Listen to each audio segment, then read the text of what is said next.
Hoje, então, vamos continuar aprofundando o tema da Sagrada Revelação no seu contexto de transmissão já textual. Né? O texto, essa divina revelação, ela é transmitida oralmente, em primeiro lugar, mas essa transmissão oral, depois ela se transforma em um texto escrito. Se lembrem daquele texto, numa das primeiras aulas de Pápias de Herápolis, que eu coloquei para vocês. Ou seja, que Marcos, que nós consideramos talvez o primeiro evangelho a ser escrito de Marcos, né? A maioria dos biblistas colocam Marcos como o primeiro evangelho. Marcos escrevia intérprete de Pedro, ou seja, intérprete, transmissor da pregação de Pedro, e ele colocava por escrito aquilo que Pedro ia falando sobre, de acordo com as necessidades da comunidade. Então, ou seja, o texto vai nascer da igreja, da pregação dos apóstolos e também da vivência eclesial, né, da vivência da igreja, como a igreja vivia aquelas palavras de Jesus. Okay? Então, na aula de hoje vamos abordar esse tema também, como é transmitido no texto, e depois também um tema bastante delicado, às vezes difícil de entender, que é o tema da inspiração. Então vejam, a palavra Bíblia vem do grego, na verdade é um plural, né? Porque biblion significa livro. Né? É uma palavra neutra no grego. Na teologia nós estudaremos o grego, né? Eu também sou professor de grego. Sou um dos professores de grego, né? Mas biblion é uma palavra neutra que significa livro. E Bíblia, Bíblia, no plural, significa livros, escritos. Então a palavra Bíblia, no grego, é o plural de livro. São os livros, os escritos. No uso cristão, ela possui vários nomes. Então, quando nós nos referimos à Bíblia, aos livros, nós usamos, né, na tradição da igreja, por exemplo, o termo escritura sagrada, né, Sagrada Escritura, livros sagrados, letras sagrados, também os padres nos primeiros séculos falavam as sagradas letras, né, ou seja, as sagradas escrituras. Também é chamado de testamento, Antigo e Novo Testamento, ou Velho e Novo Testamento. Ou seja, existem aí muitos nomes, escritura sagrada, porque embora a palavra Bíblia esteja no plural, na verdade formam um só livro. Por isso é chamado de escritura também, no singular. Ok? Não é incorreto chamar a Bíblia de Sagrada Escritura no singular, porque existe uma unidade criada pelo Espírito Santo na Palavra de Deus, nas Sagradas Escrituras, portanto não são textos desconexos, né? Não é só um apanhado de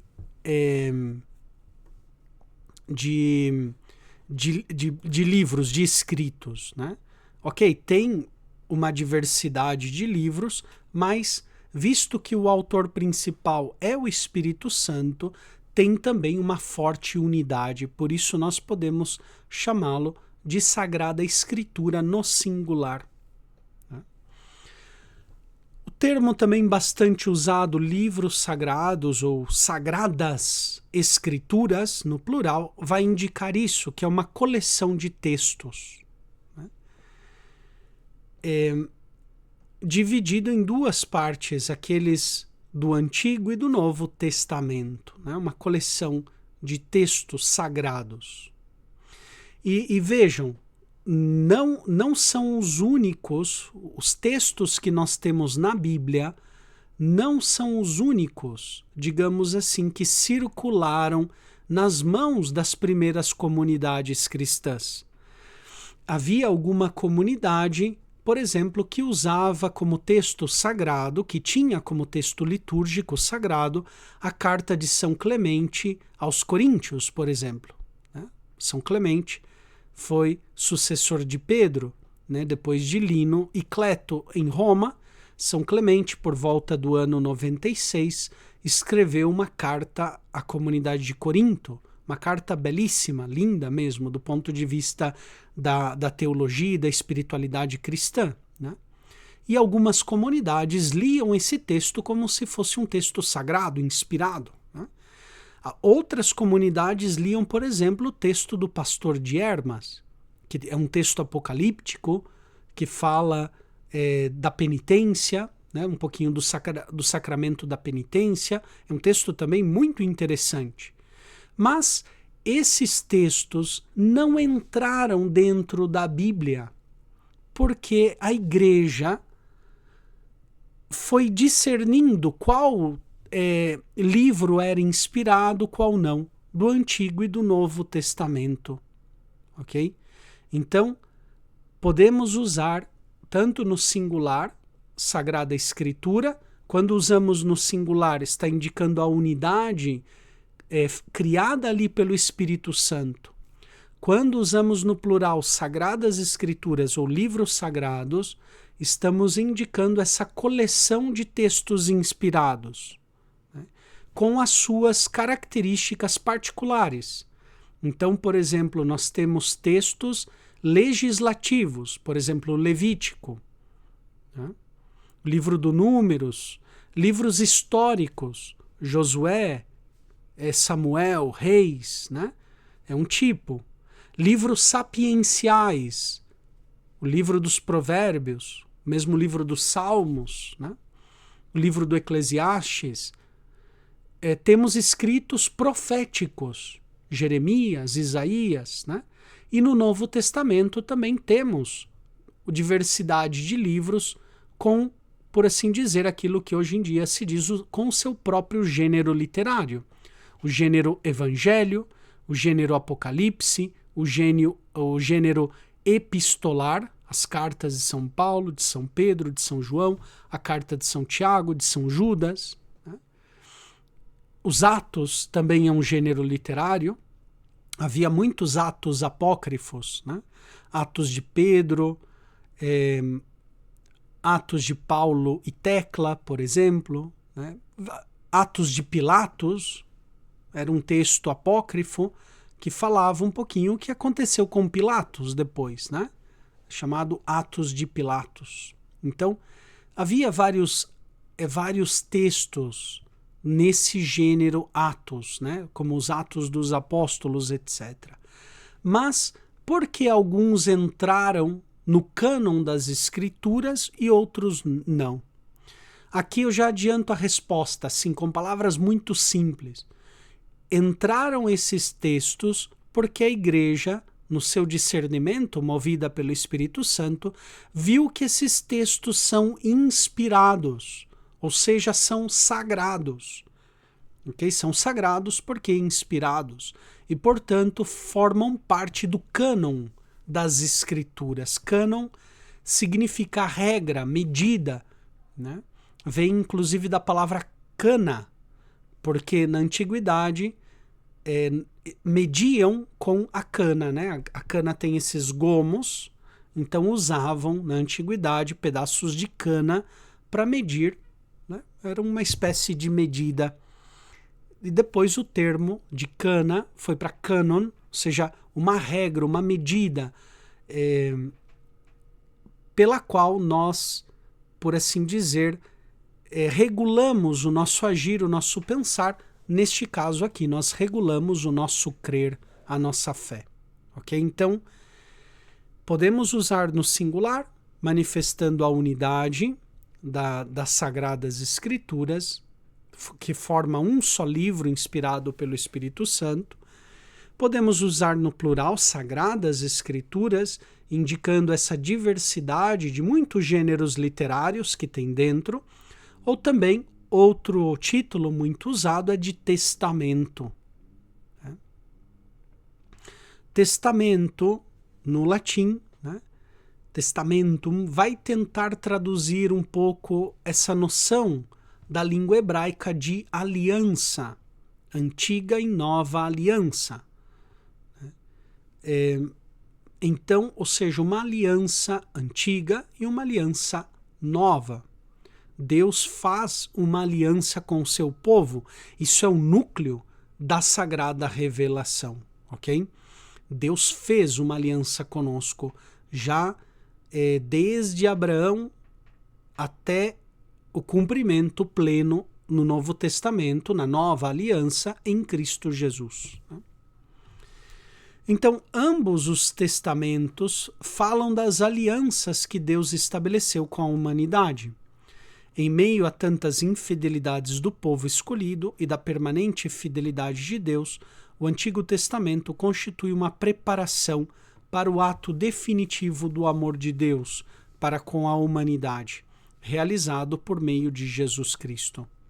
Okay? Então, no Novo Testamento. Né? Então, Antigo e Novo Testamento não se contrapõem. Essa foi uma heresia que surgiu no século II, chamado marcionismo, os marcionitas, né, fundado por Marcião. Marcião, ele contrapunha o Antigo e o Novo Testamento. Né? Ele praticamente desprezava o Antigo Testamento e ele dizia que era só inspirado o Novo Testamento. E do Novo Testamento ele ficava só com Lucas, né, com o Evangelho de São Lucas e com as cartas de São Paulo. Tudo o resto ele descartava, jogava na lata do lixo. Né? Para Marcião foi uma heresia do século II. Né? Marcião ele morre lá por volta do ano 160. Né?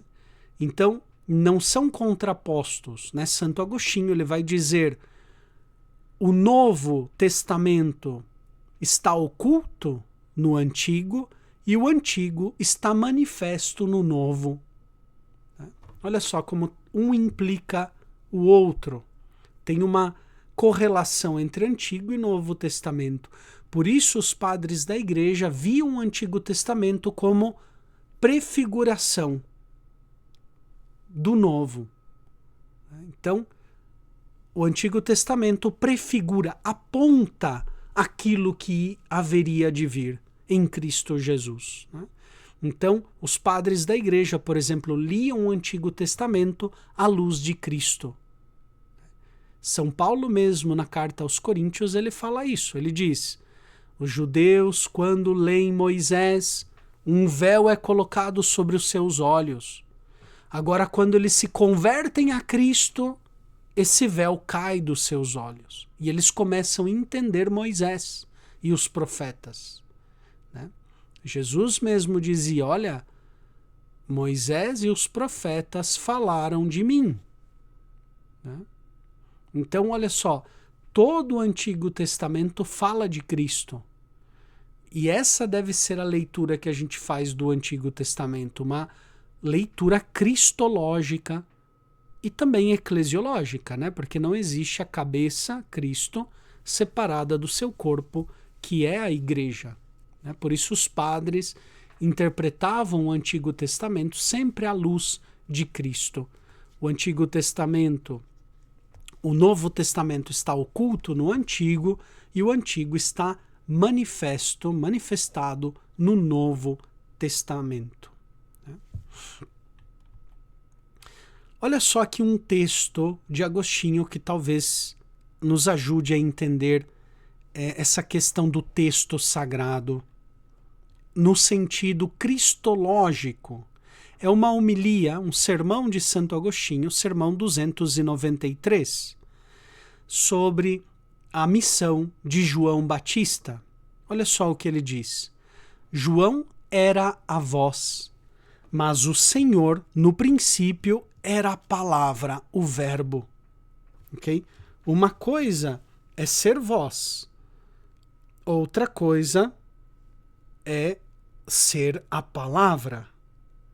Olha só que interessante, que profundo vai ser Agostinho. João era a voz passageira, Cristo a palavra eterna, desde o princípio. Suprimir a palavra, né, verbo, aqui o verbo, palavra, e o que se torna a voz? Esvaziada de sentido é apenas ruído. A voz sem palavras ressoa ao ouvido, mas não alimenta o coração. Entretanto, mesmo quando se trata de alimentar os corações, vejamos a ordem das coisas. Se penso no que vou dizer, a palavra já está no meu coração. Se quero, porém, falar contigo, procuro um modo de fazer chegar ao teu coração o que já está no meu. Procurando então como fazer chegar a ti e penetrar em teu coração o que já está no meu, eu recorro à voz e por ela falo contigo. O som da voz te faz entender a palavra, e quando te fez entendê-la, este som desaparece, mas a palavra que ele te transmitiu permanece em teu coração, sem haver deixado o meu coração. Né? Olha só que fantástico esse texto de Agostinho. Está inspirado em outros padres anteriores, né? Por exemplo, São Dionísio de Alexandria tem um texto parecido a este, né? Praticamente um século e meio antes de Agostinho. Não sei se Agostinho teve acesso aos escritos de Dionísio de Alexandria, mas, digamos, pelo menos coincide muito do pensamento, né? O que Agostinho está dizendo aqui? Olha só, que a voz, o que é? É algo material, é um golpe, é um sopro, né? Um golpe de ar. A voz é algo material. Quando eu digo, por exemplo, casa, eu digo house, eu digo, não sei, em latim domus, em grego oikia, né? A voz é algo material, é uma sonoridade. Mas a voz não é nada sem a palavra, sem o verbo. Né? A palavra é algo que eu concebo na minha mente, no meu interior. Aqui Agostinho fala no meu coração. Né? Antes de pronunciar a voz, eu penso, eu concebo a palavra no meu coração, o verbo. Então, por exemplo, vamos dizer que eu quero comunicar para vocês que ali tem uma casa e vamos dizer que vocês falam só o alemão, né? Então, eu penso o conceito casa, a palavra casa na minha mente. Se eu sei que vocês só falam o alemão, pois eu tenho que usar a palavra material em alemão, Haus, né? Haus. Então, eu vou pronunciar essa palavra material, Haus, que é diferente, não sei, do espanhol, casa, do italiano, casa, do latim, domus, né? Que for outras línguas aí, né? Mas, uma vez que vocês, por exemplo, imagine que vocês são de língua alemã e só entendem um alemão, e eu digo, aponto para lá e digo Haus. Né?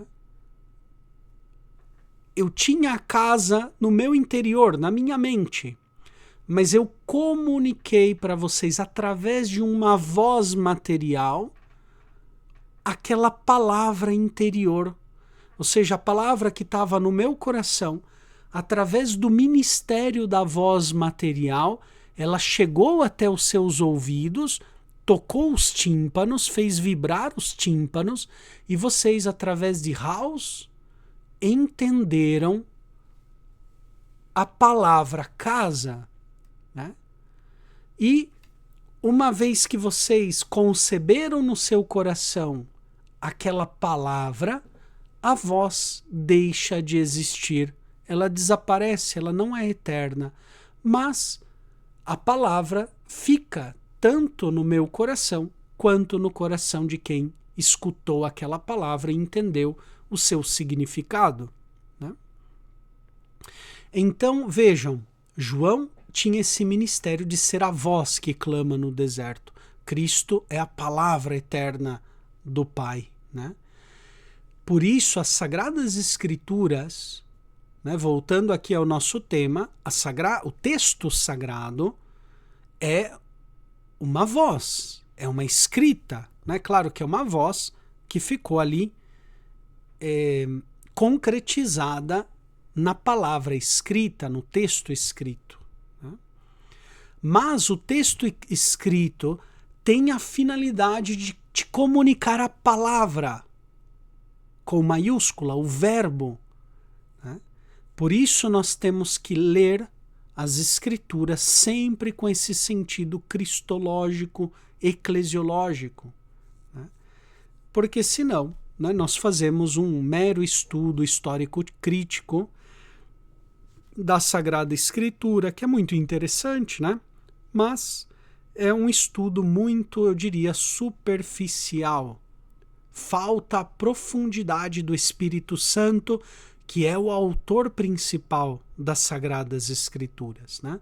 Senão a gente fica na mera palavra e eu vou lá estudar e vou dizer, olha, esse texto bíblico aqui, o autor está inspirado em um texto lá dos assírios ou dos babilônicos, ou ali da cultura ugarítica, e de repente aqui tinha uma tradição que vinha de um povo vizinho de Israel, etc.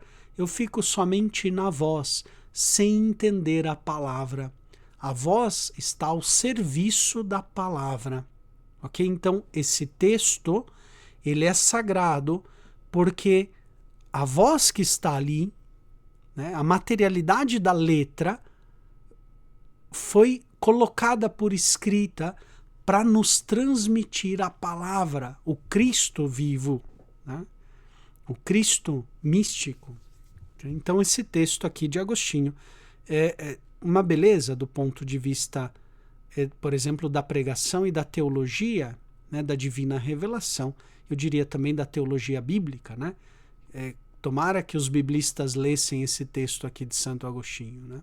E não ficassem só na voz e não perdessem a palavra de Deus. E vejam, a linguagem humana é um sinal convencional que transmite não só o pensamento, mas todo o interior da pessoa. Quando nós nos comunicamos, nós comunicamos toda a nossa pessoa e com toda a nossa pessoa. Então, por exemplo, quando eu vejo uma obra de arte, por exemplo, o Moisés de Michelangelo, ou o Davi de Michelangelo, aquela escultura, né, belíssima do Davi ou do Moisés de Michelangelo, né? Eu vejo algo do Michelangelo ali, né? Na verdade, aquela obra fala mais do Michelangelo enquanto tal, da sua pessoa, do seu modo de ser, do seu sentir, do seu querer, do que realmente a estátua ali representando Davi ou representando Moisés, né? Então, nós vemos algo ali da pessoa, da alma de Michelangelo nas suas obras. Quando nós nos comunicamos, vemos algo do interior da pessoa. E a gente percebe na linguagem o estado de ânimo também da pessoa. Se ela está triste, se ela está indiferente, o modo como ela fala, se ela está alegre, entusiasta, no modo como ela aborda, né, aquele tema, ou não. Ou seja, comunica, através das palavras, comunica o que a pessoa é, né? Portanto, embora seja um sinal convencional, tem ali uma comunicação mais profunda, até nível humano, né? Em grego, a palavra logos é difícil de traduzir, porque pode significar ordem, né? Pode significar linguagem, pode traduzir-se também por razão, discurso, palavra, né? Tem muitas possibilidades de tradução a palavra logos, né? Por quê? Porque expressa, a palavra grega é muito rica, né? Até mesmo filosoficamente falando, porque o logos, ou seja, o verbo, a palavra, não é um sinal convencional caótico, como pode ser, né, quando uma pessoa, um animal expressa Bom, o animal não é tão caótico porque é fixo, né? A linguagem animal é fixa, é sempre do mesmo modo. Existe ali uma decifração, a gente consegue decifrar. Então, se o animal está com fome, se está com sede, se está nervoso, se tem medo, a gente decifra a linguagem animal porque ela é fixa. A linguagem humana não é fixa, né? Ela é diversa, até mesmo em cada cultura, cada língua é diferente, né? Não é fixa, mas ela é adaptável. Mas mesmo assim, olha só, o logos, a linguagem, não é uma linguagem caótica, senão eu não comunico nada, né? Se eu começo a falar aqui, né, assim, simplesmente dizer sinais assim, falar não sei o que, né?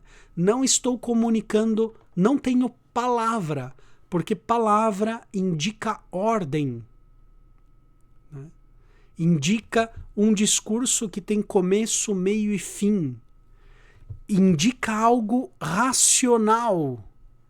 Olha só o que a palavra em grego manifesta. Com uma só palavra no grego, a gente usa 5 ou 6 em português, né? Por isso o grego é uma língua muito eficaz de comunicação, assim como o latim também, né? Porque às vezes uma palavra tem uma força. Então, palavra significa isso. Algo que você ordenou mentalmente, senão eu começo a soltar palavras desconexas. Bem, amizade, interior, casa, pássaro,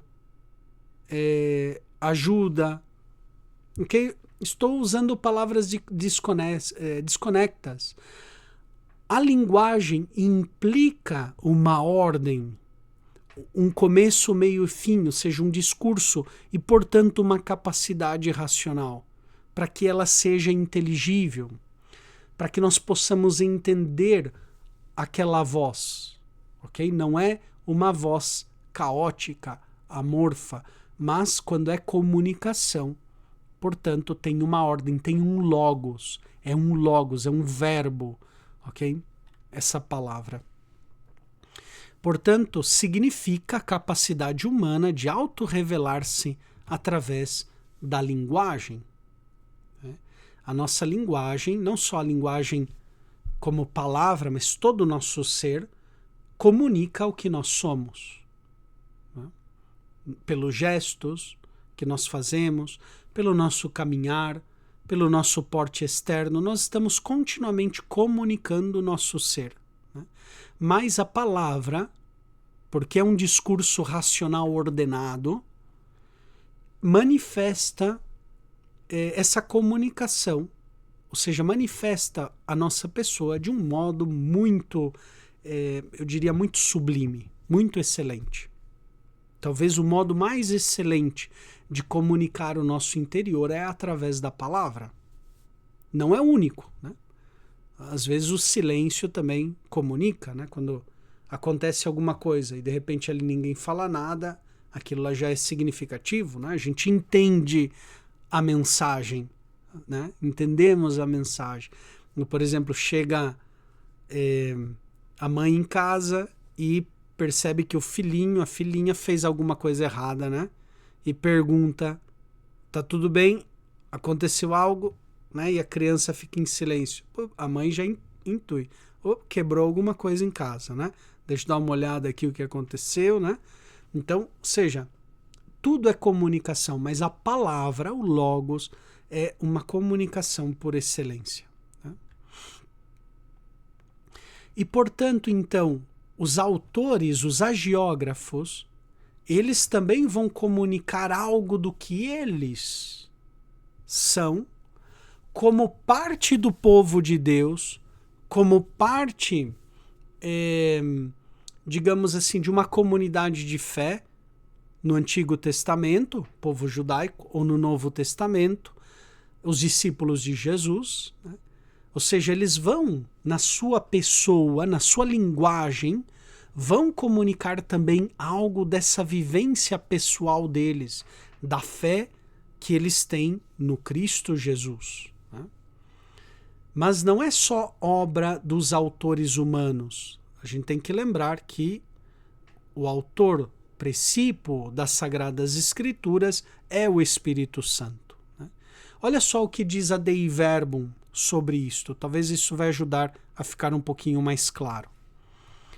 Escritos por inspiração do Espírito Santo, né, as Escrituras têm Deus por autor e, como tais, foram confiados à própria Igreja. Então, quem é o autor das Escrituras? É Deus. Todavia, para escrever os livros sagrados, Deus escolheu e serviu-se de homens na posse das suas faculdades e capacidades, para que, agindo Deus neles e por eles, pusessem por escrito, como verdadeiros autores, tudo aquilo e só aquilo que Deus queria. Ok? Essa palavra aqui acrescentada pelo Vaticano II não, digamos assim, não está muito claro no Concílio de Trento, como a gente viu anteriormente, nem no Concílio Vaticano I. Tá? Não está muito claro. Aqui o Concílio Vaticano II fala dos agiógrafos como verdadeiros autores. Mas, né, esses autores colocaram por escrito sob a ação de Deus. Deus agia neles e por eles, né? E eles colocaram por escrito tudo aquilo e só aquilo que Deus queria que fosse escrito, né? Então, os agiógrafos não são receptores passivos, de uma espécie, né, de como se Deus ditasse assim palavra por palavra para eles. Não, não é assim, né? Eles têm a sua linguagem, a sua percepção da palavra, o modo como eles vivem a vida cristã, como eles perceberam o mistério de Jesus, como eles receberam a pregação dos apóstolos, né? Tudo isso também faz parte da pessoa do agiógrafo. Agora, embora fosse assim, embora ele tivesse a sua cultura, a sua relação íntima com Jesus, com os apóstolos, com a fé cristã, Deus se serviu deles para que eles colocassem por escrito, pois a sua vontade, a vontade de Deus, né? E assim, como tudo quanto afirmam os autores inspirados ou agiógrafos deve ser tido como afirmado pelo Espírito Santo, por isso mesmo se deve acreditar que os livros da Sagrada Escritura ensinam com certeza, fielmente e sem erro, a verdade que Deus, para nossa salvação, quis que fosse consignada nas Sagradas Letras. Ok? Então, tudo que foi afirmado aqui pelos agiógrafos, que são verdadeiros autores, deve ser tido como afirmado pelo Espírito Santo. Tá? E, por isso, visto que é o Espírito Santo o autor, tudo que foi colocado por escrito nos ensina com certeza, né, certamente, de modo certo, certeiro, de modo fiel e sem erro, a verdade da nossa salvação, né, que Deus quis colocar para a nossa salvação, né? E aqui cita a carta de São Paulo a Timóteo. Toda a escritura é divinamente inspirada e útil para ensinar, para corrigir, instruir na justiça, para que o homem de Deus seja perfeito, experimentado em todas as obras boas, né? Timóteo, segundo a versão grega, ou melhor dito, o original grego, né? Então, toda a escritura é divinamente inspirada e, portanto, útil para ensinar, etc. Né? Agora, como que se dá a transmissão aqui, né? Digamos, como se dá essa transmissão dessa palavra? Através da voz. Né? Voltando ao exemplo aí de João Batista como voz que clama no deserto, né? Lembrando, um pouquinho das aulas anteriores, alguns alunos talvez estão chegando agora, né? São a primeira aula, então aqui só faço um breve, um resumão, né, do que a gente abordou nas aulas passadas. Mas olha só, Deus também se revela, se comunica aos homens com linguagem humana.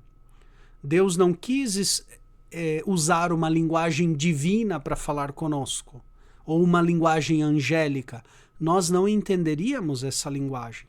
Deus quis falar-nos com uma linguagem humana.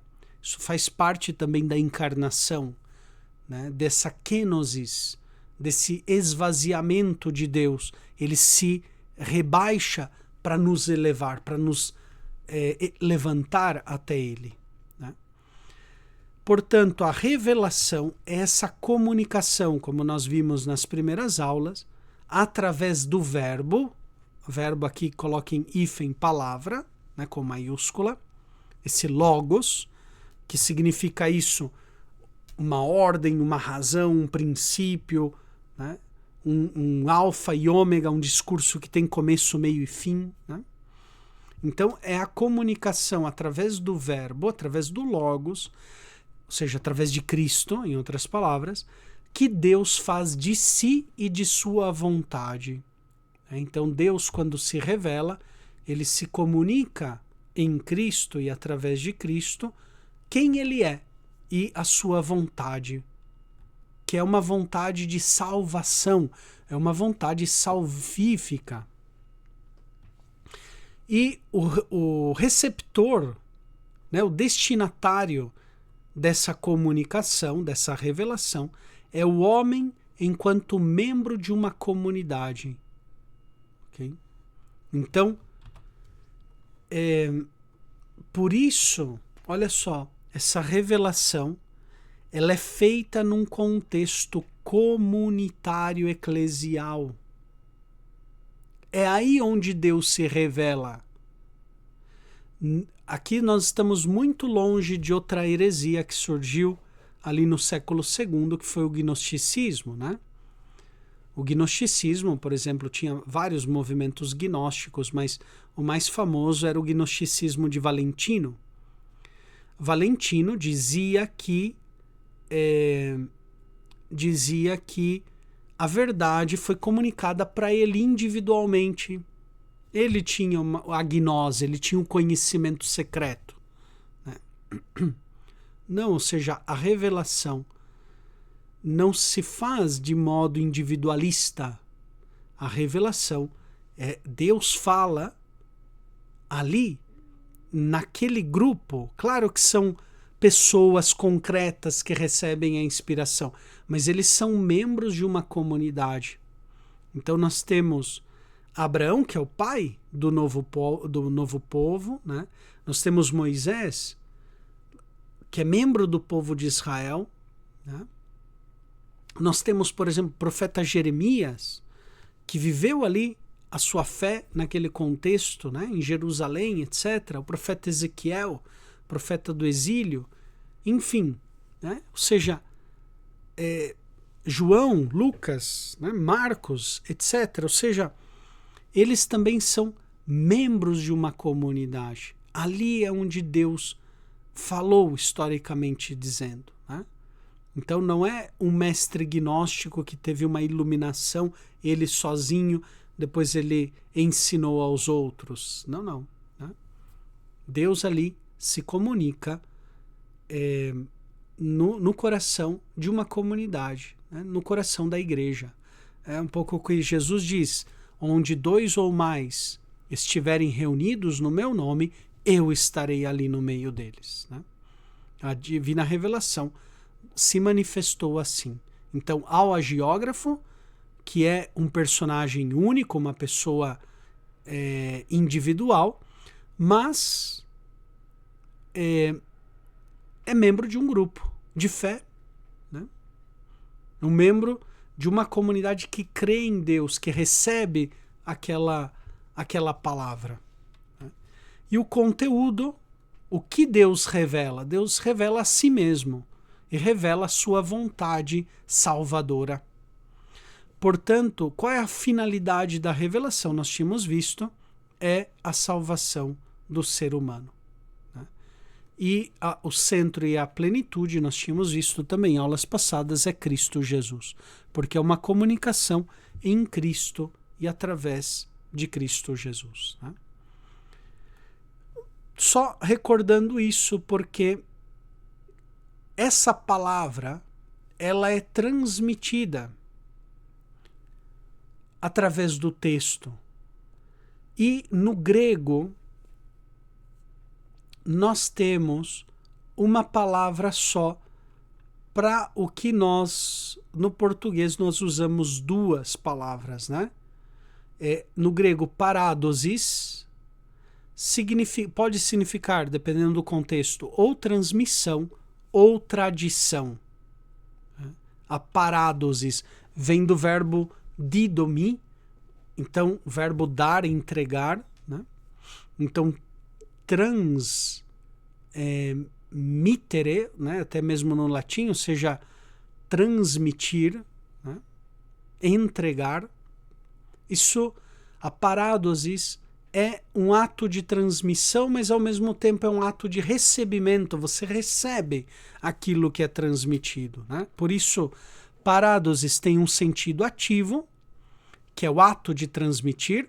Nós no português usamos a palavra transmissão, né?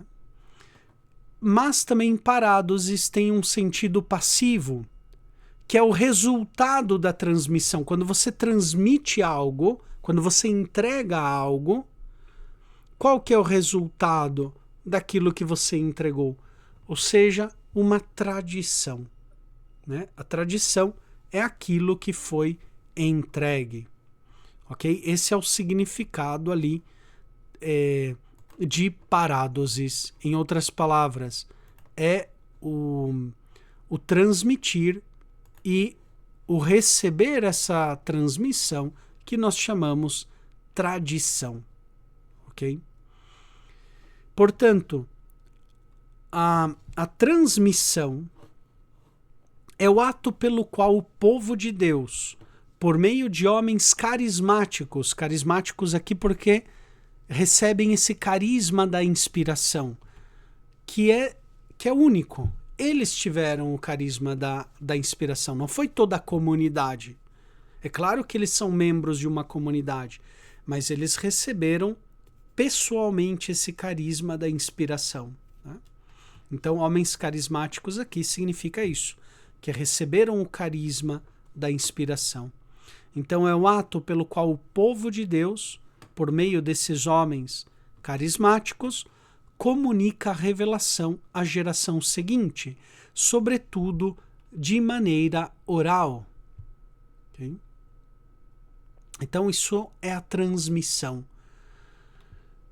Para que vocês tenham uma ideia, a maioria dos textos do Antigo Testamento, a grande maioria, sobretudo ali do Pentateuco, etc., eles foram colocados por escrito durante ou depois, imediatamente depois do exílio da Babilônia.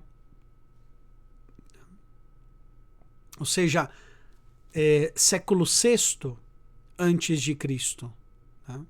Exílio da Babilônia, nós tínhamos visto, né, em aulas passadas também as datas, mas foi ali de praticamente 70 anos que durou o exílio da Babilônia.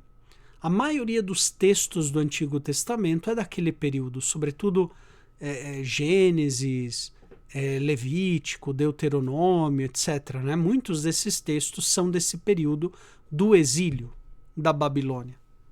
Agora, não significa que esses textos surgiram ali, ou seja, os textos sim foram colocados por escrito, mas os relatos né, os relatos que ali estão vêm de muito antes. Né? Em outras palavras, o povo de Israel transmitia essas histórias, esses relatos, de geração em geração. Talvez, inclusive, até mesmo de modo escrito. Algumas tradições escritas. Né? Por exemplo, temos alguns salmos muito antigos. Se vê pela forma literária do salmo, que é bastante antigo, etc. Né? Textos ali do livro do Gênesis, algumas narrações. Quem fez aquela compilação, quem fez aquela redação final, por exemplo, do livro do Gênesis, se baseou em muitos textos que vinham por pregação, por narração, por transmissão oral. Então, isso é a transmissão. Já a tradição é o resultado deste ato de transmitir. Ou seja, aquilo que é transmitido se converte numa tradição. Quando é recebida. Aqui está o porém. Quando a transmissão é recebida por uma comunidade, por um grupo de pessoas, então nós temos a tradição. Formamos uma tradição. Então, não sei, pensem nas tradições culturais, né, que nós temos no Brasil, nas nossas cidades, nos nossos estados, etc. Né? Então, ali tem um valor, tem, né, um modo de entender a vida, o mundo, e aquilo é transmitido para gerações seguintes. A geração seguinte vê aquilo como um bem, como um valor e acolhe. Portanto, aquilo é uma tradição. Né? Depois, por que se transmite algo? E aqui eu coloco 3 motivos fundamentais pelos quais algo é transmitido, ou seja, passado para frente, né? Para outra geração. Primeiro, pelo valor histórico-cultural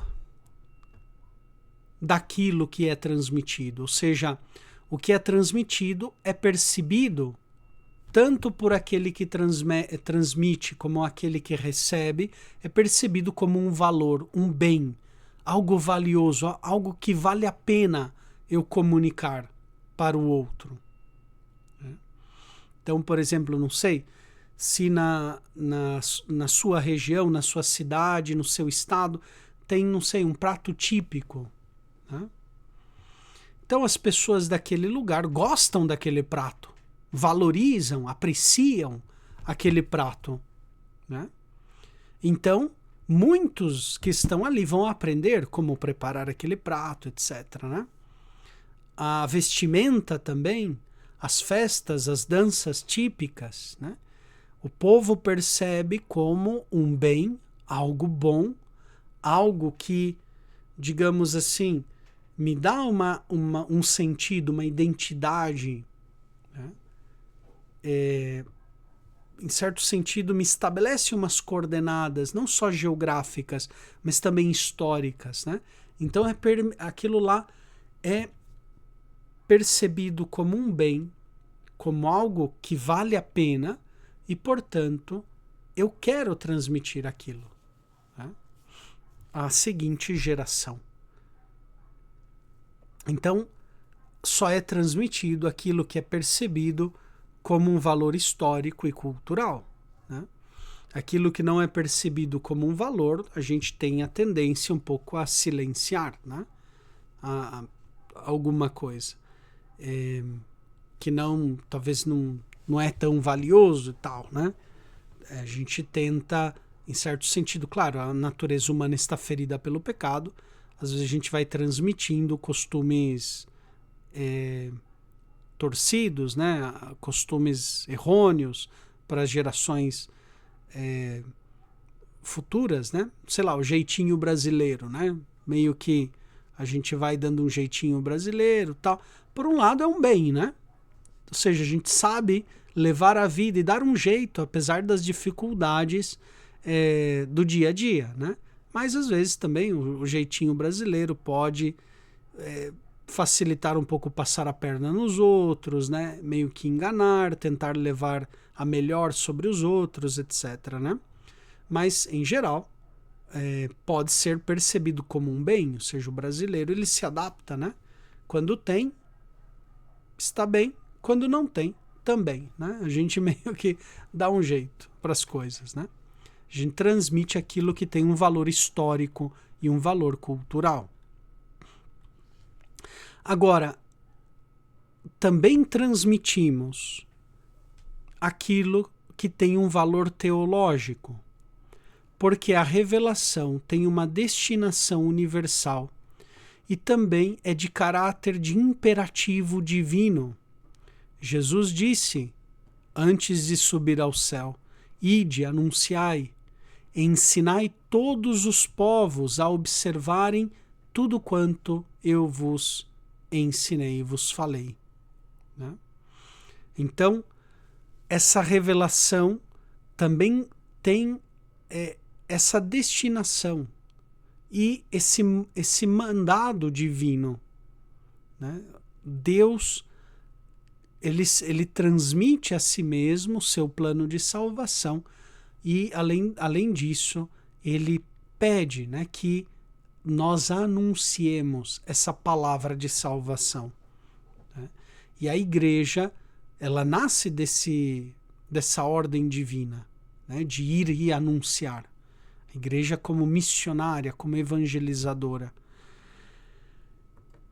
Portanto, um motivo divino, teológico, ok? Deus mesmo em pessoa, ele quer entrar em comunhão conosco e pede para que aquele que recebeu essa palavra comunique.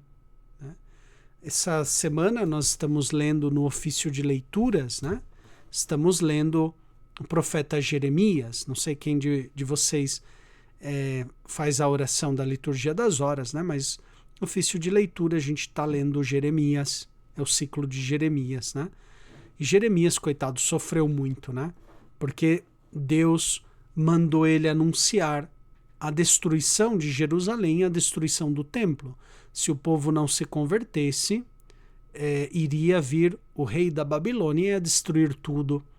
E Jeremias ia lá, anunciava para os príncipes do povo, né, para os sacerdotes ali, e todo mundo dava a risada dele, aprisionavam Jeremias, batiam nele, né, não queriam nem dar ouvidos, né?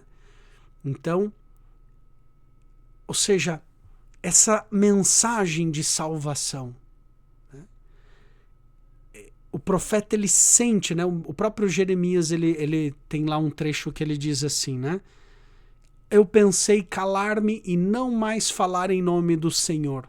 De repente senti um fogo dentro de mim que me queimava as vísceras, né? Um pouco como São Paulo, ai de mim se não anunciar. Ou seja, Deus, uma vez que ele quer comunicar o seu amor para conosco e inspira essas pessoas a anunciar, a pessoa sente o imperativo divino, né? Esse motivo teológico. Porque também, olha só, nós temos um motivo para transmitir a palavra de Deus, porque é um motivo histórico salvífico.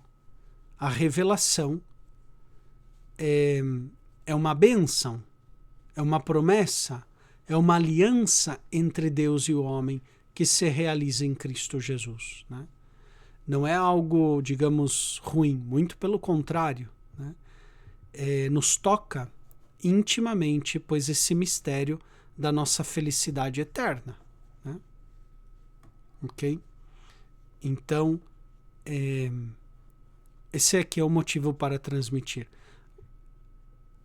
Bom, estou só olhando aqui, tem uma pergunta, né, um pouco da oração em línguas, quando nós falávamos, né, que para transmitir existe uma ordem racional. Né?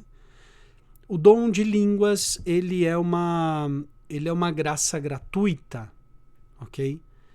Que Deus dá a quem Ele quiser, né? A gente chama um dom carismático, é uma graça. Não é a graça, não coincide necessariamente com a graça santificante, aquela que a gente recebe no batismo, que recebemos ou que recuperamos, por exemplo, no sacramento da confissão, né? A oração de línguas, como as outras graças carismáticas, por exemplo, o dom de profecia, o dom de fazer milagres, etc., é uma ajuda para a nossa fé. Por isso ela é chamada também de graça gratuita. Né? São Paulo ele diz que quando se fala em língua, que alguém tem o dom de interpretação de línguas, né? Esse é o conselho de São Paulo, né? Ele fala, se alguém fala em línguas, que haja alguém ali que saiba interpretar. Se não, é melhor não falar, né? Porque, diz São Paulo, quem ora em línguas, mas se não tem um intérprete, ok, ele edifica ele mesmo, etc., né? O Espírito Santo pode estar agindo nele, mas não edifica o outro. Agora, se tem alguém que interpreta essa língua, pois aí edifica os outros, né? Agora, posso falar em línguas, ou é possível o dom de língua sem intérprete? Sim, né? Porque todos os dons carismáticos, né, todas as graças gratuitas, elas são em vista da edificação dos outros. Então, às vezes, né, quando, por exemplo, Deus concede o dom de línguas a alguém, ainda que nós não entendamos o que está querendo dizer, nós percebemos que tem algo ali grande e misterioso, né? Então, não entendo nada, não sei o que está querendo dizer, mas ali a pessoa entende, pode entender, não digo que é necessário, né? Mas ela pode entender que ali tem uma ação divina. Isso daí já é um bem que ajuda o outro, né?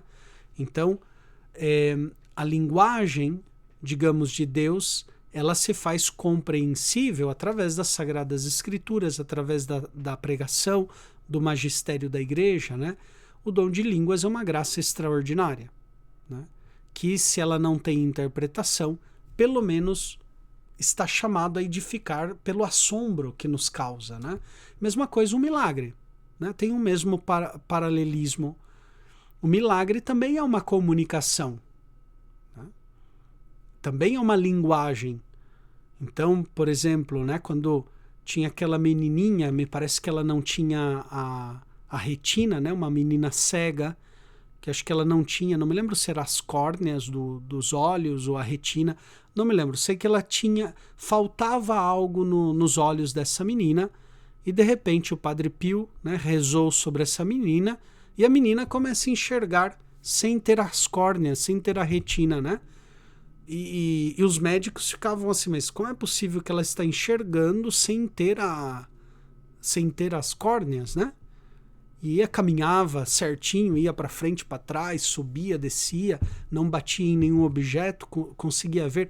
Isso é um milagre, porque é uma linguagem que suscita em nós o assombro da fé, ok?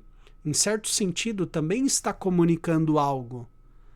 Então o dom de línguas também comunica algo, ainda que eu não entenda o que se está dizendo. Pode suscitar em nós o assombro da fé, né? Pode, né? Não sei se realmente está suscitando, né? Eu lembro a primeira vez, fui numa reunião, né, assim, carismática, de repente o pessoal começou a rezar em língua ali, e eu falei, caramba, onde que eu tô, né? Não tô entendendo nada, onde eu vim parar e tal. E naquela época, pois eu estava estudando o grego, o latim, falei, vou rezar aqui o Pai Nosso, Ave Maria em grego e latim, né? Daí eu comecei a rezar o Pai Nosso em grego, Ave Maria em grego, tal, né? E de repente um irmão do lado, assim, ficou me olhando, né? Como que assombrado, assim, falou, opa, aqui desceu o Espírito Santo. Daí eu falei, não, foi... é estudo mesmo, não foi... O estudo também é um dom, né, de Deus, do Espírito Santo. Deus também nos fala, nos comunica algo através do estudo e do aprendizado, né? Mas por isso o dom de línguas faz sentido nessa comunicação divina de algo grandioso, né? Que se não tem um intérprete, eu não vou saber o que é esse algo grandioso, mas assombra, né? Teve casos, né, de pessoas que rezavam em línguas, mas sobretudo em línguas desconhecidas, né, para ela. Então, por exemplo, sei lá, pessoas que sem saber latim, de repente estava ali diante do Santíssimo e começava a rezar em latim, né? É o caso, por exemplo, de São Francisco Xavier, que às vezes, sem ele conhecer a língua daquela população, onde ele chegava na Índia, na China, no Japão, às vezes ele pregava e as pessoas entendiam o que Francisco Xavier falava, né? Ou, por exemplo, a pregação de Pedro no dia de Pentecostes, ele pregava e cada um escutava na sua língua materna. Também, né, isso causa assombro, suscita a fé, facilita o acesso à fé, né? Então é um pouquinho isso, é interessante. Mas sempre a revelação implica comunicação dessa linguagem, né?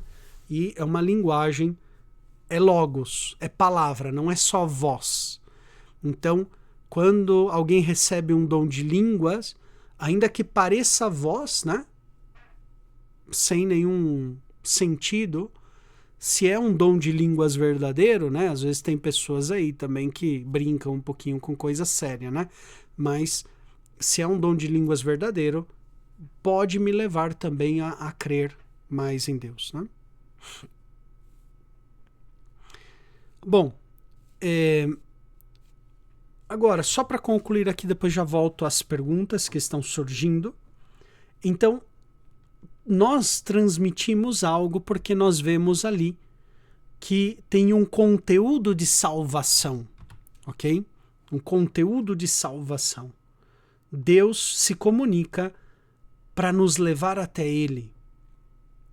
Isso daí para nós é uma bênção, é uma aliança entre Deus e o homem. Agora, nesse processo, ou melhor dito, desculpem, existe um processo temporal nessa comunicação, nessa transmissão.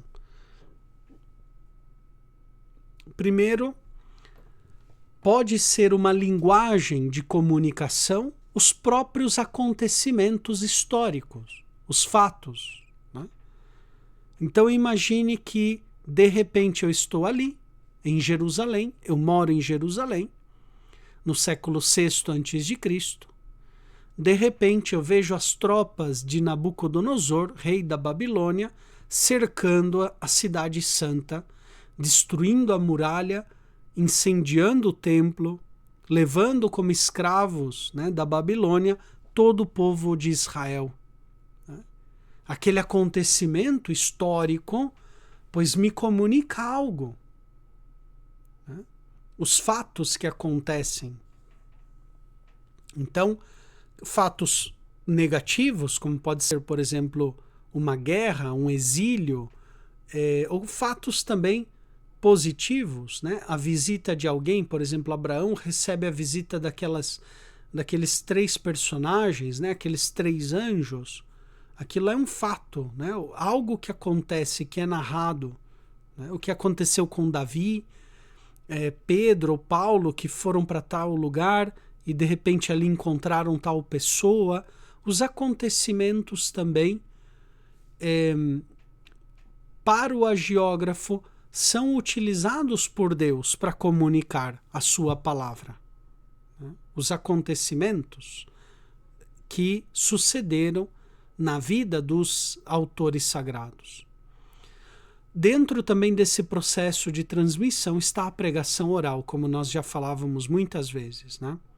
É base da tradição, pois a pregação oral. Os biblistas também vão enfatizar a divulgação de breves sentenças, ditos de Jesus, né? Pequenos relatos da vida de Jesus, assim chamados os logia, né? Palavras, né? Ditos do Senhor. Provavelmente, os primeiros evangelhos eram coleções de palavras, de ditos de Jesus, né? Então,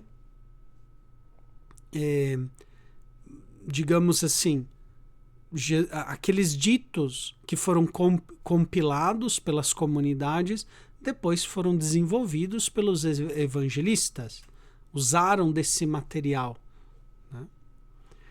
O problema é que nós não temos esses ditos, né? Às vezes são um pouquinho de hipóteses dos biblistas, etc. Agora, a própria interpretação e exegese desses fatos. Então, por exemplo, o profeta Ezequiel, que vê a glória do Senhor abandonando o templo de Jerusalém e se dirigindo para o Oriente. Então, o que significa isso para Ezequiel? Significa que Deus vai acompanhar o seu povo no exílio, né? O templo vai ser destruído, o lugar santo do judaísmo vai ser destruído, Deus vai sair do lugar da sua glória, mas vai acompanhar o povo agora para o exílio da Babilônia. Então ele tem aquela visão, né, grandiosa da glória do Senhor deixando o templo e se dirigindo para o Oriente, para a região da Babilônia, né? Então o próprio profeta vê isso como um sinal de Deus, que Deus não vai abandonar o seu povo. E de fato foi assim, né? O exílio da Babilônia foi um momento, digamos assim, do auge do judaísmo, né? Porque ali o povo de Israel se deu conta de quanto Deus esteve presente na sua vida, como ele salvou Israel no passado, e foi ali, a partir do exílio da Babilônia, que o povo de Israel começou a colocar por escrito tudo aquilo que Deus, né, lhe tinha inspirado. Então, uma interpretação dos fatos. Às vezes também correções de interpretações discordantes. A gente encontra alguns textos da Escritura, né, que vai corrigir algum relato antigo, ou que vai interpretar do melhor modo possível algo que aconteceu lá no passado, né? Então, por exemplo, nós temos no livro, sobretudo nos livros sapienciais, né, no livro do Eclesiástico, em alguns salmos que recontam a história de Israel. É interessante como ele faz uma interpretação do que foi acontecendo no deserto, do que aconteceu durante os reinados de Davi e de Salomão, seus sucessores. Ele vai recontando, reinterpretando alguns textos, né? E, finalmente, chega-se à fixação do texto definitivo, né? O chamado textus receptus, ou seja, aquele texto que é recebido pela comunidade como definitivo. Então, veja, primeiro estão os acontecimentos. Então, por exemplo, São Paulo vai a Atenas e prega lá aos atenienses no Areópago, por exemplo, de Atenas, né? É um acontecimento, um fato. Depois os discípulos, né, o Lucas estava lá, ele escutou aquela pregação, né? Depois ele transmite as palavras de Paulo, ele vai depois colocar por escrito, talvez em breves sentenças, muitas vezes, interpretação daquilo que significou a ida de Paulo a Atenas, né? Correção e, finalmente, fixação de um texto, né? Então isso acontece muito, por exemplo, a gente vê nos evangelhos o processo de formação dos evangelhos, né? Agora, existe também lugares, coloquei aqui entre aspas, da transmissão, lugares privilegiados da transmissão dessa revelação, que são, no Antigo Testamento, os templos, né? Então, por exemplo, antes do Templo de Jerusalém, houve em Israel vários templos, né? Acontecia que depois esses templos caíam também em idolatria, iam se corrompendo, né? Até que formou o único templo de Jerusalém. Mas, quando a gente lê o Antigo Testamento, existia o templo de Gigal, que ali também tinham profetas, tinham pregações, transmissão da palavra de Deus, né? Tudo de modo oral muitas vezes, mas começavam-se ali transmissões, tradições. Né? Em Betel, no templo de Betel, no templo de Silo, no templo, por exemplo, de Hebron, de Siquém, né? E, finalmente, né, de modo assim mais excelente, no templo de Jerusalém. Sobretudo, como eu lhes disse, depois do exílio da Babilônia, onde vai predominar essa visão mais centrada em Jerusalém como único lugar de adoração. Né? E os outros templos vão um pouquinho desaparecer, porque tem um só templo e em Jerusalém. Né? Vocês vão lembrar o diálogo de Jesus com a samaritana. Né? Os samaritanos davam culto em Siquém. Os judeus falavam, não, o único lugar agradável a Deus, o único lugar onde Deus habita é em Jerusalém. Então aí Jesus vai conversando, olha, vai chegar um tempo que nem sobre esta montanha, a montanha de Siquém, nem sobre Jerusalém se dará o verdadeiro culto, mas será dado em espírito e verdade. Né?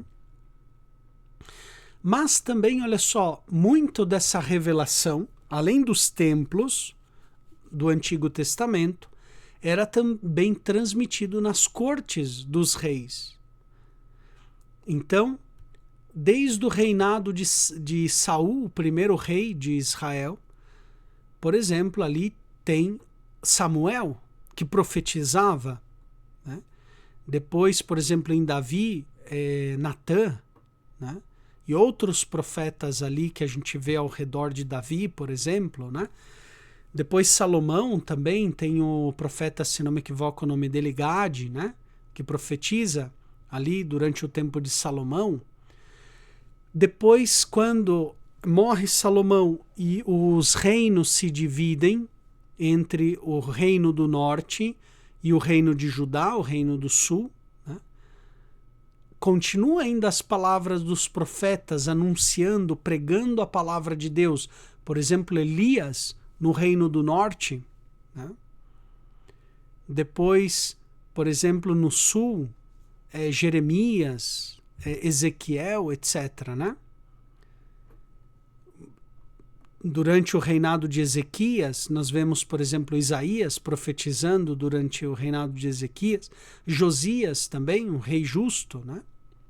Enfim, o ambiente da realeza, também um lugar onde a palavra de Deus era anunciada e transmitida e, portanto, recebida como tradição. Também as deportações de Israel foram um lugar de revelação de Deus. Né? Deus também falava no meio daquela desolação do povo, né? Anunciava a sua palavra através daqueles eventos tão tristes e catastróficos. Né? Por exemplo, o primeiro exílio foi o exílio do reino do norte, com a tomada de Samaria pelos assírios no ano 722. Né? Os assírios invadiram o reino do norte, né, levaram prisioneiros para a Síria o rei de Israel. Né?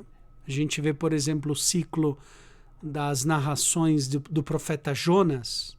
Jonas, segundo o relato, ele vai pregar em Nínive. Nínive era a capital ali do reino da Assíria, né? Onde o povo de Israel tinha sido deportado.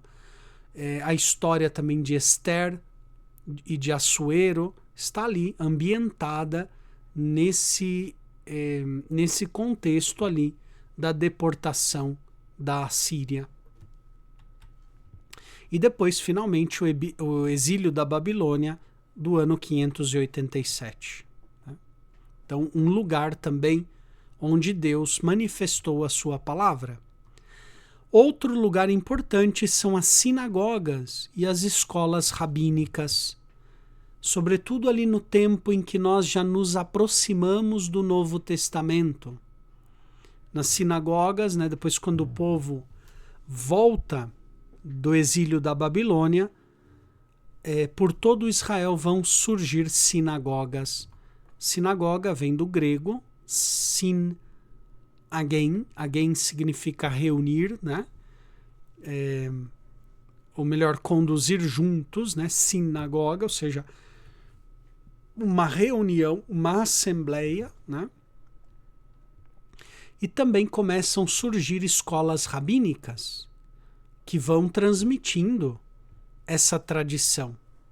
As sinagogas se faziam a leitura da palavra de Deus e se pregava a palavra de Deus. Nós vemos Jesus, né, que no início do seu ministério ele vai à sinagoga, ele abre o profeta Isaías e diz, né, que se cumpriu ali aquela profecia de que o Espírito do Senhor estava sobre ele, né, que o enviou para pregar.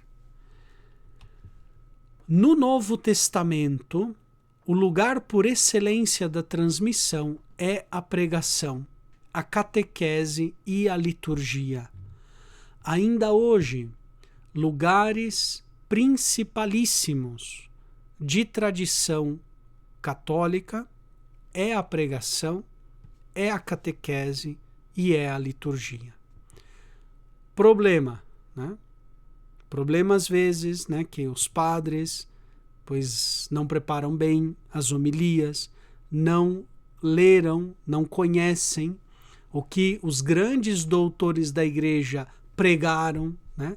Por exemplo, nunca leram, ou leram muito pouco, os sermões de Santo Ambrósio, os sermões de Santo Agostinho, né? Os sermões de Santo Atanásio. Não é que o padre, o diácono, o bispo tem que repetir o que Agostinho disse, não. Claro que não, né? Mas eu devo conhecer essa tradição, né? Então, claro que, em certo sentido, nós temos alguns instrumentos que nos ajudam, por exemplo, o próprio Catecismo da Igreja Católica, os grandes livros de espiritualidade católica, né, dos grandes doutores da Igreja. Então, eu recebo através da pregação, né? E a liturgia me ajuda também, né? Porque a liturgia, ela tem como centro aquilo que Jesus fez e ensinou. E por isso nós celebramos todos os anos. Então, por exemplo, o Mistério Pascal, que é o centro da liturgia, né? Ali nós vemos o centro da tradição cristã, né? Jesus que morreu e ressuscitou, né? Padeceu, ressuscitou, que era o centro da pregação dos apóstolos, né? Então, a liturgia também como um lugar da tradição, da transmissão dessa tradição, a transmissão da palavra de Deus, né? E a catequese também, né? A catequese. Então, na verdade, olha só, na pregação sagrada, na catequese e na liturgia, nós não deveríamos inventar coisas da nossa própria cabeça, né? Mas deveríamos transmitir aquilo que nós recebemos, como diz São Paulo, né? Eu vos transmiti aquilo que eu primeiro recebi, a saber, Cristo Senhor, né, padeceu segundo as Escrituras, ressuscitou no terceiro dia segundo as Escrituras, apareceu a Simão, depois apareceu aos 11, depois apareceu a mais de 500 irmãos, etc., né? Ou seja, Paulo ele vai dizer, não é que eu inventei isso daqui, eu tenho uma ideia belíssima e agora vou fazer uma homilia sobre isso. Não, né? É aquilo que eu recebi da minha fé, né? Da igreja, aquilo que eu recebi, né? E, portanto, agora eu transmito aos outros. Então, quando nós estamos envolvidos na pregação, quem é catequista, quem tem alguma função na liturgia, não deveríamos fazer coisas da nossa cabeça, mas deveríamos transmitir aquilo que nós recebemos da igreja, né? Por isso é importante preparar bem as pregações, preparar bem as catequeses, estudar a fé, né? Que é o que vocês estão fazendo através do estudo da Sagrada Teologia. Com certeza, quando vocês forem catequizar, né, a ajudar na Sagrada Liturgia, a comunicação que vocês vão ajudar vai ser muito mais eficaz, né? Muito mais eficaz. Ok? Antes de entrar no tema da inspiração, deixa eu só dar uma lida aqui na pergunta do Vinícius, que ele diz: respeito muito bem, mas fico confuso em algumas reuniões carismáticas que os pregadores ainda ensinam a rezar. Não seria um dom? Teria de fato como ensinar a língua? Né? Pois é, eu não sou esperto aqui. É um dom carismático, né? Os dons carismáticos Deus dá a quem Ele quiser e não implica necessariamente que quem recebe um dom carismático seja santo, hein? Porque os dons carismáticos é uma ajuda para os outros crescerem na fé. Não é uma ajuda diretamente para aquele que recebe o dom. É uma ajuda para os outros, né? Então Deus pode servir-se até mesmo de instrumentos limitados, até mesmo pecadores, né? Agora, como ensinar esse dom de língua? Na verdade, como é um dom, uma graça, em certo sentido, você pode te ensinar a predispor-se para receber a graça, né? Mas enquanto tal, a falar a língua, eu vejo, pelo menos, assim, não sou esperto, pode ser que eu me equivoque aqui, mas alguém que tem o dom pode te ajudar a como você se abrir para receber este dom, né? Como você se predispõe para receber este dom. E às vezes a própria oração em línguas pode ser também um ato de confiança e de fé. Falar: Senhor, não estou entendendo nada, não sei se estou falando coisa com coisa, mas aqui me coloco nas tuas mãos. E aí vai, né? Então pode também ser um ato de confiança em Deus. Deus, vendo esse ato de confiança, ele pode agir, né? E pode aí dar um dom àquela pessoa, né?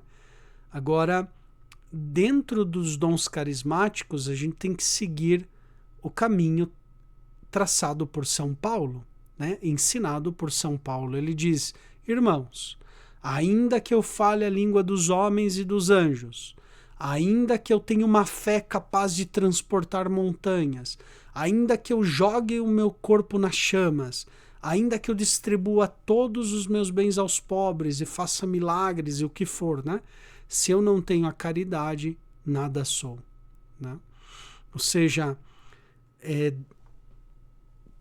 mais do que desejar receber graças carismáticas, né? Ou seja, a graça gratuita, nós deveríamos aspirar, como diz São Paulo, aos carismas melhores, ou seja, a graça santificante, que é a caridade, né? A caridade nada mais é do que a graça santificante, ou seja, Deus habitando em nós por sua graça, né? Que nós recebemos no batismo ou recuperamos, por exemplo, no sacramento da confissão, ou que nós fazemos crescer nos demais sacramentos, sacramento da Eucaristia, sacramento da unção, sacramento do matrimônio, né? Quem, por exemplo, está casado na igreja, saiba que está vivendo uma graça santificante, né? E, portanto, o sacramento do matrimônio não é algo que eu recebi só no passado. Ele tem uma força santificante durante toda a vida dos cônjuges, né? Até que a morte os separe. E é santificante a graça do matrimônio, ou seja, faz crescer em santidade quando se vive com fé. Então, se Deus te concede um dom carismático, bendito seja Deus, né? Se você tem uma fé carismática, eu já conheci pessoas, com fé carismática, ou seja, a pessoa não sabia nada da fé católica, zero. Vinha de uma família que era pagã, que nunca ensinou nada de fé e de verdade para ela. E uma pessoa, uma vez, né, passando diante do Santíssimo Sacramento, assim, com pressa, né, ele nem queria parar, nem sabia o que era o Santíssimo Sacramento. passou diante do Santíssimo Sacramento, recebeu uma luz de Deus e entendeu que o catolicismo era a verdade. Né? Entendeu tudo. Uma fé carismática, né? Quase assim uma fé instantânea, vamos dizer, né? Recebeu ali o dom da fé, de crer nas verdades, sem que ninguém explicasse, sem que lesse em nenhum lugar, a pessoa recebeu uma graça da fé. Agora, essa fé livrou essa pessoa dos seus pecados? Não, ela continuou nos próprios pecados, né? Até que depois ela foi lá, essa pessoa em concreto, ela foi com um padre e ela começou a perguntar, olha, o que é a fé católica? Isso daqui é o que vocês creem verdadeiramente? Vocês creem nisso, creem naquilo, né? E o padre foi dizendo, sim, nós cremos, é assim mesmo, né? Essa é a nossa fé e tal. Quase a pessoa foi dando uma catequese para o padre, né? E o padre só foi dizendo, sim, senhor, é isso mesmo, né? Certinho. Porque tinha a pessoa recebido, né, essa fé carismática. Mas a graça santificante, a caridade é aquilo que nos transforma naquilo que cremos, né? Nos transforma no próprio Deus, que é caridade, que é amor, né? Então nós devemos aspirar aos carismas melhores, que é estar nessa união de caridade e de amor com Deus, né? Através, pois, dessa participação na vida divina. Se Deus depois nos dá um dom de milagre, um dom de falar em línguas, bendito seja Deus, né? Mas que isso daí nos ajude, sobretudo, a crescer em santidade, né? Então, se tem como ensinar, eu acho que tem como ensinar a predispor-se para receber esse dom, né? Por exemplo, existem também, não só quanto aos métodos, digamos assim, os carismas, né?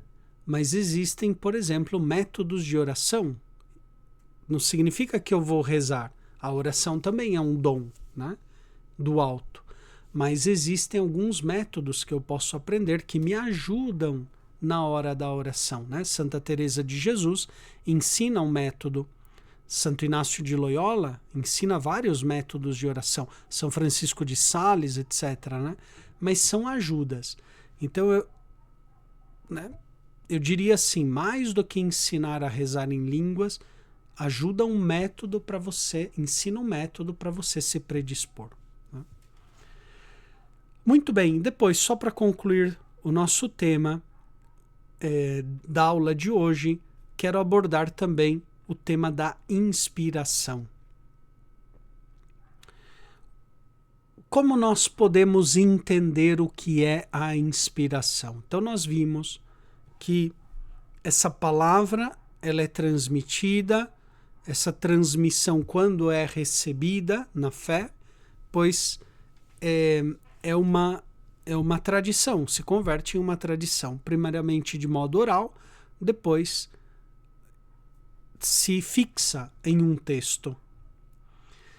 Agora, o que é a inspiração do agiógrafo? Olha só o que diz aqui, né? Essa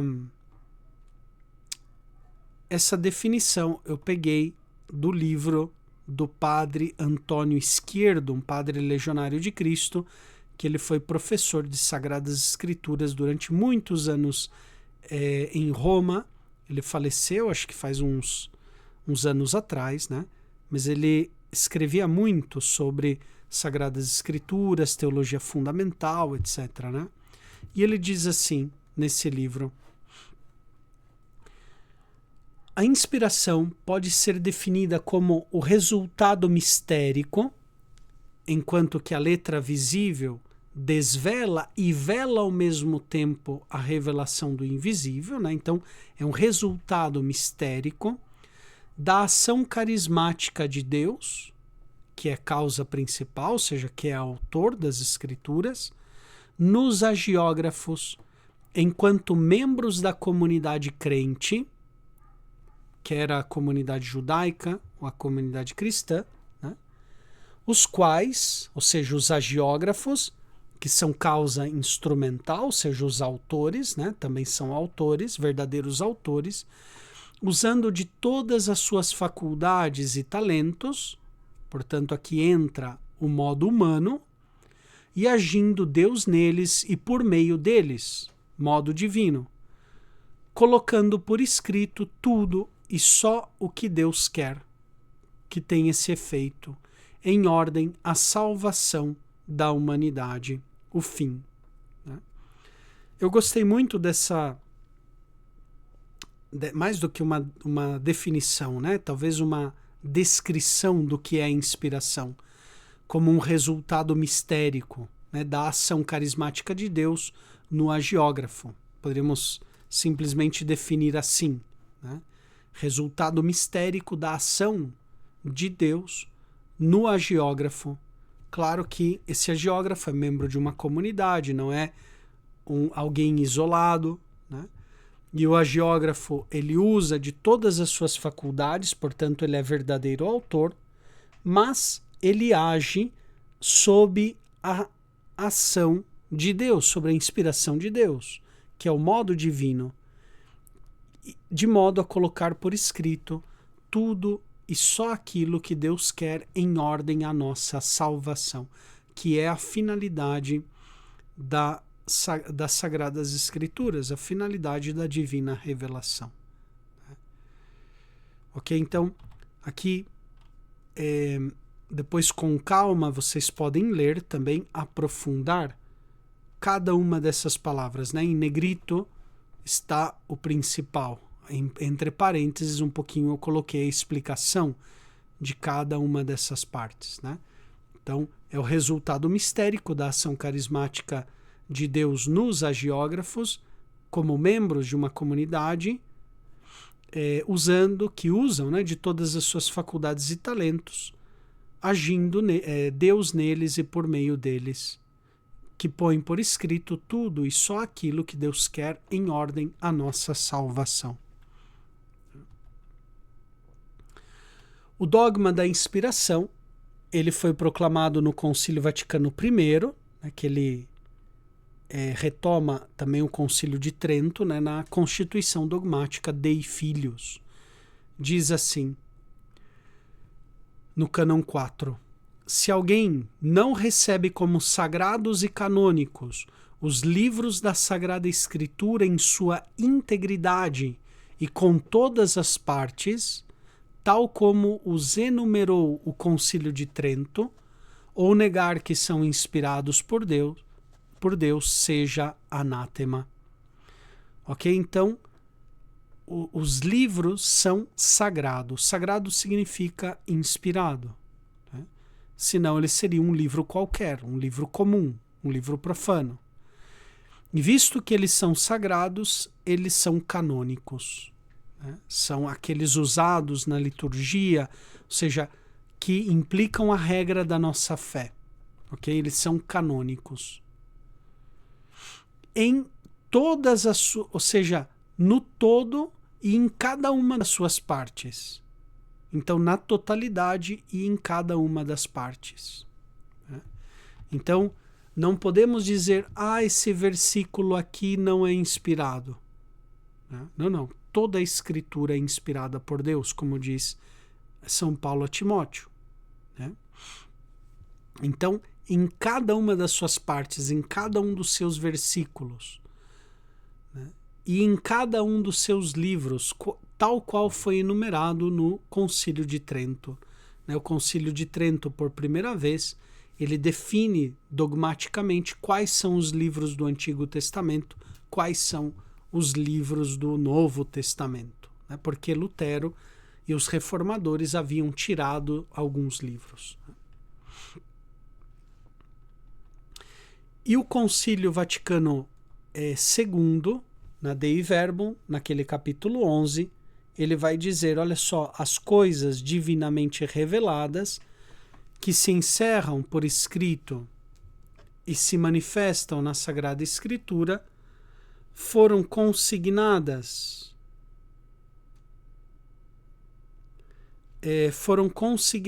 sob inspiração do Espírito Santo. Então, divinamente reveladas, colocadas por escritos nas Sagradas Escrituras, então elas estão sob a ação do Espírito Santo. A Escritura é toda inspirada porque Deus é o seu autor. Ele inspirou os autores humanos dos livros sagrados, por isso os livros inspirados ensinam a verdade. Okay? Depois nós falaremos que verdade é essa um pouquinho mais para frente em outras aulas, mas se trata da verdade da nossa salvação.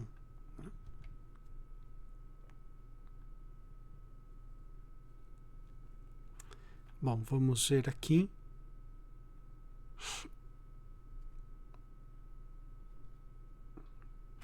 Olha só, Dei Verbum, no capítulo 9, diz assim: a Sagrada Tradição, portanto, e a Sagrada Escritura estão intimamente unidas e compenetradas entre si. Com efeito, derivando ambas da mesma fonte divina, fazem como uma só coisa e tendem ao mesmo fim. Então, tradição e escritura. A Sagrada Escritura é a palavra de Deus enquanto foi escrita por inspiração do Espírito Santo.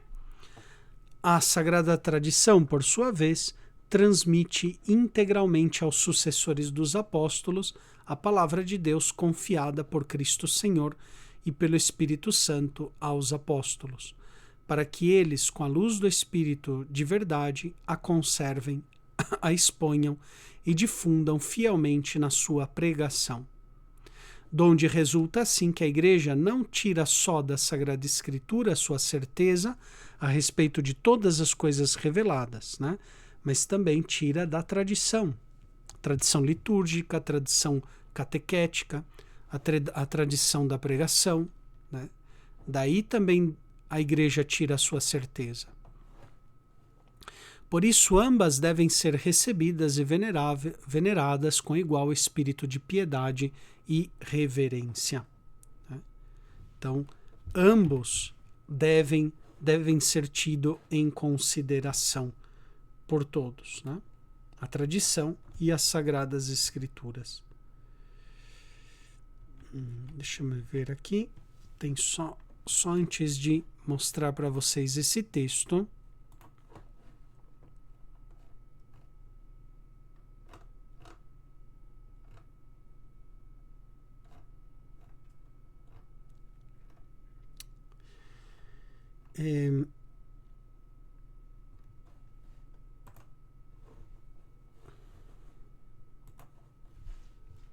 Talvez depois a gente conclui com isso. Vejam, há textos do Antigo Testamento e do Novo, nos quais o agiógrafo afirma falar em nome de Deus com toda a consciência. Então não é um mero instrumento passivo na mão de Deus, né? Não é que ele entre em transe, uma espécie de psicografia, né? Não, né? Tal fato é notório nos profetas. Lembra o profeta Jeremias, né? Embora ele estivesse apanhando de todo mundo, jogam ele num poço de água podre, prendem ele na prisão, é açoitado, riem dele, né? Fazem chacota. Ou seja, não era agradável anunciar a palavra de Deus, né? E ele tinha consciência que ele tinha que anunciar aquela palavra de revelação, né? Tal fato é notório nos profetas, mas também nos escritos sapienciais, né? Onde, por exemplo, o salmista, né, vai dizer, olha, né, Deus falou uma palavra, duas eu ouvi, né, e anuncia. Outros escritos sapienciais, né, falam da sabedoria que assume voz humana, etc. Tem ali muitos trechos que falam dessa consciência do agiógrafo. É muito mais evidente no Novo Testamento, sobretudo nos escritos de São Paulo. Olha só o que ele diz. Porque ele, falando do Evangelho, né, não o recebi nem o aprendi de homem algum, mas por revelação de Jesus Cristo, na carta aos Gálatas, né? Então ele diz, olha, esse evangelho que eu vos transmiti não veio de uma tradição humana, não recebi de nenhuma pessoa humana, mas por revelação de Jesus Cristo, né? Então, palavras fortes aqui de São Paulo. A consciência que ele tinha, e ele dizia, ai de mim, né, se eu não anuncio essa palavra. Depois, na carta aos Coríntios, quereis uma prova de que Cristo fala em mim? Né, porque Paulo, quando ele estava entre os cristãos de Corinto, ele era tudo humilde, né? Falava até com voz baixa, muito tranquilo, né? E nas cartas, muito forte, né? E os coríntios falam, não, nem vamos levar muito a sério Paulo, porque olha só, né? Sempre que ele está aqui, parece uma pessoa qualquer, né? Então, o próprio Paulo fala, olha, né? Eu recebi de Cristo uma força especial, como ele vai dizer ali também aos coríntios, para edificar. Mas se é necessário, essa força também Deus me deu para destruir, né? Ele diz palavras assim semelhantes, né? Quereis uma prova de que Cristo fala em mim? Né? Estão duvidando, em outras palavras, que Cristo fala através de mim? Né? 1 Coríntios, nós temos o pensamento de Cristo. Aqui esse nós é um nós majestático. Né? Pelo contexto, você nota que Paulo está falando dele mesmo, ou seja, eu tenho o pensamento de Cristo. É como se Cristo pensasse nele. Né? Depois, quando, por exemplo, ele recomenda o celibato, né, na carta aos Coríntios, no capítulo 7, ele diz, isso eu digo não conforme o Senhor. Né? Quando ele está falando, né, daquele do jovem, se casa ou não casa, etc. Né? Então, Paulo tem consciência que certas coisas ele fala segundo o Senhor, tem certas coisas que ele fala por ele mesmo. Né? Creio que também eu tenho o Espírito de Deus. Né? Então, tem muitas passagens como essas que mostram a consciência que Paulo tinha da sua missão de anunciar o Evangelho de Cristo. Né?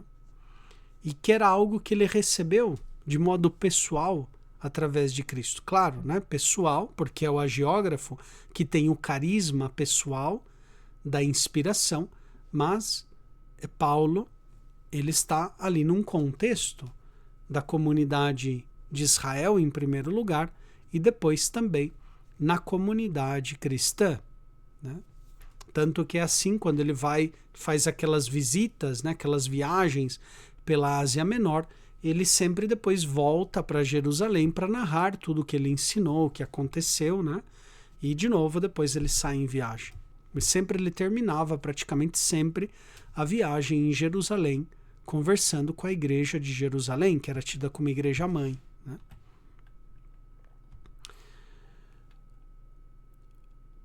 Houve algumas teorias contrárias à inspiração. Né? Alguns teólogos que tentaram alguma teoria para tentar explicar. Né? Por exemplo, diz que era uma inspiração consequente. Segundo esta teoria, o texto é inspirado porque primeiro foi aprovado pela igreja. Ou seja, primeiro a igreja aprova, então Deus depois santifica aquele texto.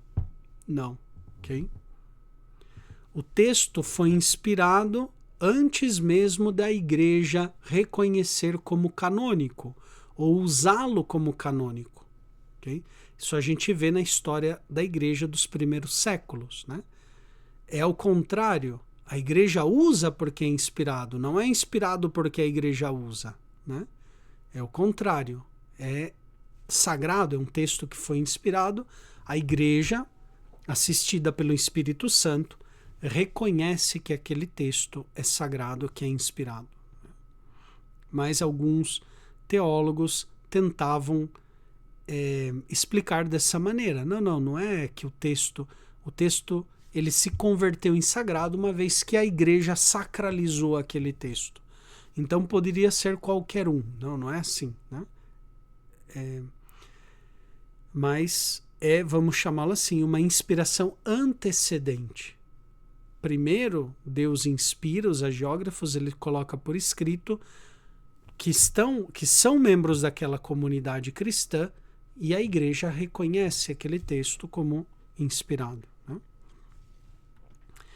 Outra tentativa também frustrada de explicação é a chamada assistência negativa, que faz coincidir a inspiração e a inerrância. Ou seja, a inspiração consiste em que o texto não tenha erros, né? Então, não é, digamos assim, Deus não inspira para que o texto não tenha nenhum erro, não é isso, né? Deus inspira porque ele quer nos comunicar não uma ausência de erros, mas é uma comunicação positiva. Deus quer nos comunicar a verdade, ok? Não a ausência de erros, mas a verdade da nossa salvação, né? O caminho verdadeiro para que nós cheguemos à salvação. É isso que Deus nos quer comunicar, né? E, portanto, nesse sentido, não tem erro, né? Ok? Exatamente, Deus inspira para que essa mensagem, mas lembrem, é mensagem de salvação, não tenha erro. Não é um erro científico. Então, o agiógrafo ali, ele não era cientista, né? E nem era o intuito das Sagradas Escrituras, do Espírito Santo, ensinar-nos verdades científicas, verdades históricas, né? Mas é uma mensagem de salvação. E, portanto, visto que está inspirado, não tem erros no tocante à nossa salvação, né? Ou seja, nos ensina o caminho certo. Mas, a gente vai ver, né? Precisa uma interpretação.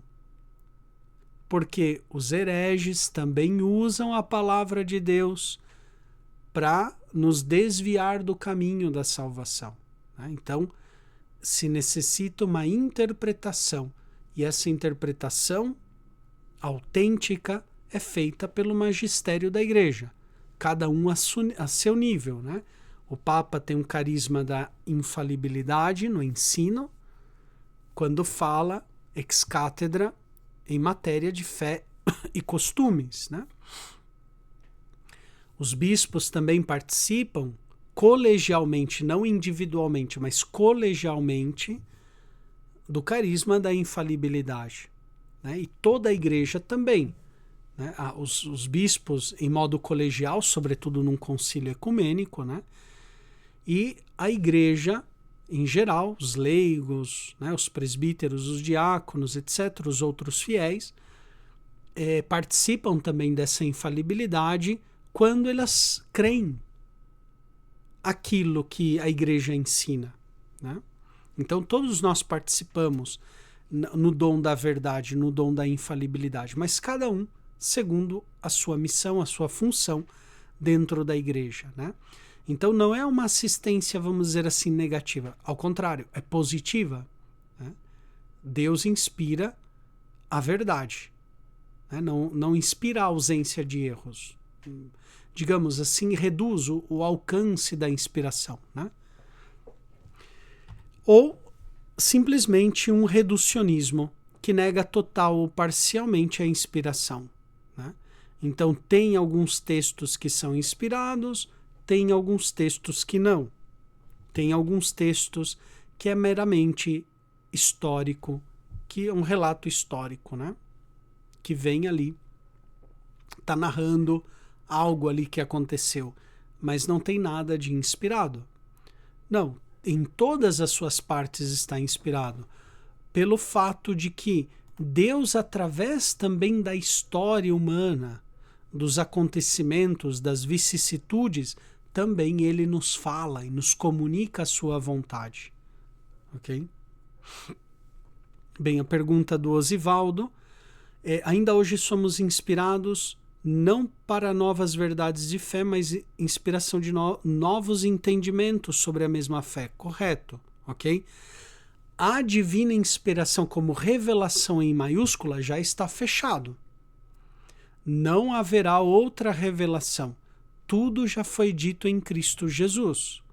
Ok? Com a morte do último apóstolo, fecha-se o ciclo da inspiração. Ah, mas e os santos que tiveram revelações, tiveram visões, né? Não sei, Santa Faustina Kowalska teve as visões, as revelações.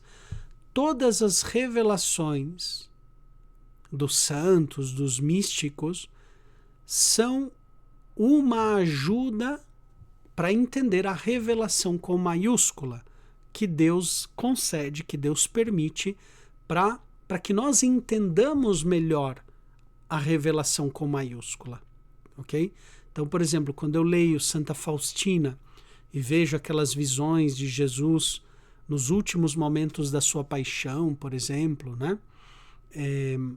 Ou alguma revelação sobre o fim dos tempos, etc., é para me ajudar a entender melhor a divina revelação, ok? Com maiúscula. Mas não muda em nada a divina revelação de Deus. Está ao serviço da revelação com maiúscula, ok? Esse daí é o sentido das revelações privadas. E ainda hoje Deus continua enviando algumas revelações privadas, né? Particulares.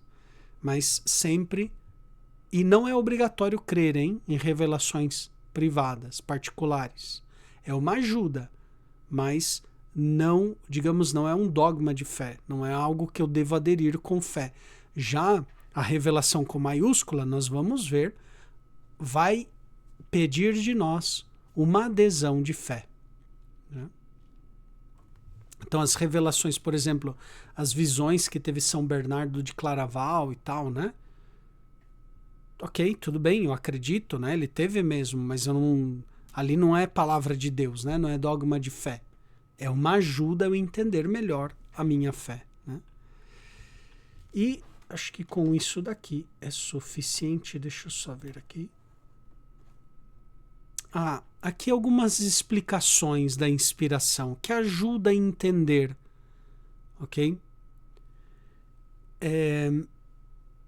Como entender a inspiração? Porque é um tema complicado. Por exemplo, pode nos ajudar a entender a inspiração, fazer uma analogia instrumental, que era muito usado na patrística, ou seja, o agiógrafo como um instrumento do Espírito Santo, como, por exemplo, a lira, ou a cítara, ou a polifonia, a cítara, né, o violão, que for um instrumento musical, toca somente aquilo que o compositor, né, que o artista quer tocar.